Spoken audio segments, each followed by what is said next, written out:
सर्वप्रथम जय श्री राम। ये हमारे सभी हिंदू धर्म के लिए, सनातन धर्म के लिए बड़ा हर्ष का विषय है कि आज 500 वर्ष के बाद भगवान श्री राम का मंदिर बनके मोदी जी बीजेपी की सरकार के द्वारा ये कृपा हुई है। करने वाले प्रभु हैं, लेकिन वो किसी न किसी के माध्यम से कराते हैं। मैं अभी पिछले 5 दिन अयोध्या रह के आया हूँ, राम विवाह में गया था। बड़ा अच्छा लगा, कितना विकास हो रहा है वहाँ पर कि अकल्पनीय विकास है। वहाँ पर हर तरह का, हर क्षेत्र में विकास।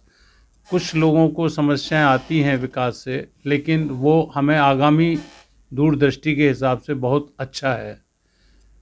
जो निमंत्रण मिला है उसमें काफ़ी कुछ प्रभाव ये है कि बुजुर्ग लोगों को जाने के लिए, हालांकि हमारे लिए साधन हैं, वहाँ पर महाराज जी के साथ जा सकते हैं हम।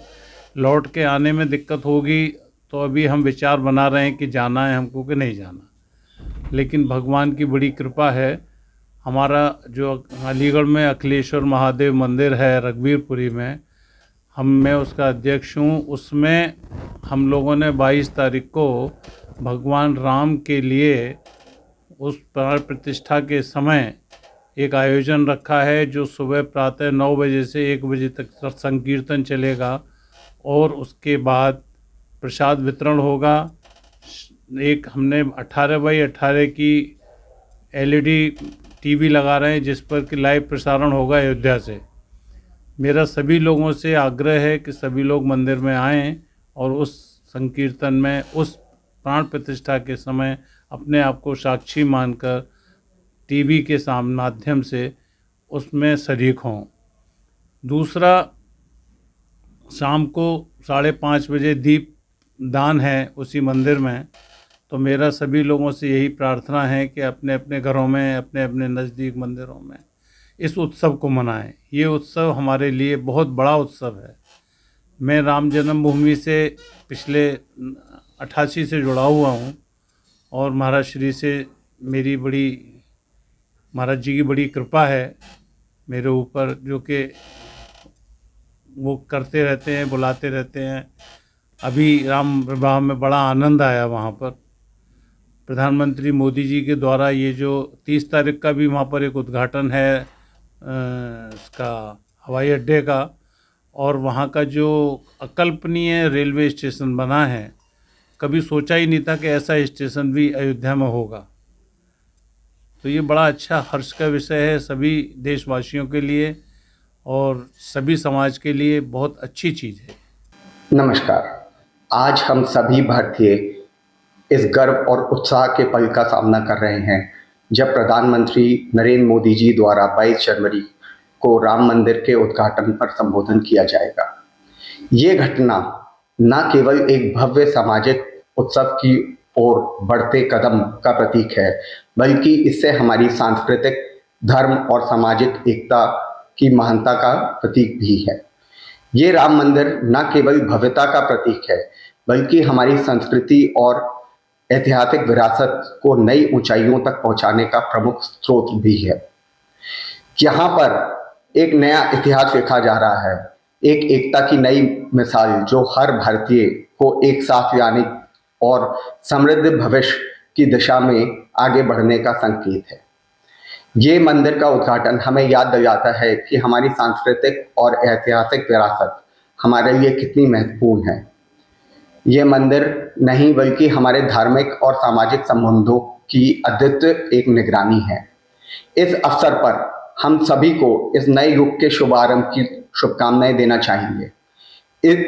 ये दिन हमारे लिए एक गर्व की बात है, जब सभी एकजुट होकर अपने समृद्ध भविष्य की दिशा में कदम बढ़ा रहे हैं। धन्यवाद। ये जो श्री राम मंदिर का उद्घाटन होने जा रहा है, यह केवल एक मंदिर का उद्घाटन नहीं है, यह पूरे विश्व के रहने वाले हिंदुओं का, विश्व की प्राचीन सनातन परंपरा का, गौरव का, आस्था का और सम्मान का विषय है। मुगल आतताइयों द्वारा हिंदू जनमानस की भावनाएं ध्वस्त करने के लिए इरादतन इन मंदिरों को तोड़ा गया, मस्जिदों का निर्माण किया गया, जिसके लिए हिंदू समाज पिछले 500 वर्षों से सतत संघर्ष कर रहा था। कई लाख लोगों का बलिदान हुआ, कई बार रक्तपात हुआ। आज हम बड़े सौभाग्यशाली पीढ़ी हैं कि 500 वर्षों के लंबे अंतराल के बाद हिंदू अस्मिता, हिंदू गौरव और जन जन के आराध्य विश्व के भगवान श्री राम का मंदिर की स्थापना यशस्वी और लोकप्रिय प्रधानमंत्री नरेंद्र मोदी जी के कर कमलों द्वारा संपन्न होने जा रही है। इसलिए इसको हम केवल एक मंदिर का निर्माण न देखें, ये पूरे विश्व के करोड़ों करोड़ों करोड़ों हिंदुओं की आस्थाओं का, भावनाओं का और जनमानस का विषय है। समाजवादी पार्टी के राष्ट्रीय महासचिव शिवपाल यादव कहते हैं कि ये कोर्ट के आदेश पर मंदिर बनाया गया है, इसको लेकर समाजवादी पार्टी का इतिहास इस देश के ही नहीं पूरी दुनिया जानती है कि कार सेवकों पर गोली चलवाने वाले उन्हीं के पार्टी के मुखिया थे। अयोध्या में परिंदा भी पर नहीं मार सकता, यह कहने वाले भी उनके पार्टी के मुखिया थे। राम का अस्तित्व नकारने वाले भी उन्हीं की विचारधारा के लोग थे। कोर्ट का निर्णय जन जन की भावनाओं का सम्मान है। यदि न्यायालय का निर्णय इससे पूर्ववर्ती सरकारों में भी आ सकता था, न्यायालय ने सरकार की मंशा को देखते हुए और करोड़ों करोड़ों हिंदुओं की आस्था को देखते हुए जो सत्य है वह फैसला किया है। सबूत इस पक्ष में है, सत्य को हम नकार नहीं सकते। एक एक ईंट वहां की गवाही देती है कि वहां पूर्व में मंदिर था जिसको ध्वस्त कर मस्जिद का निर्माण किया गया था।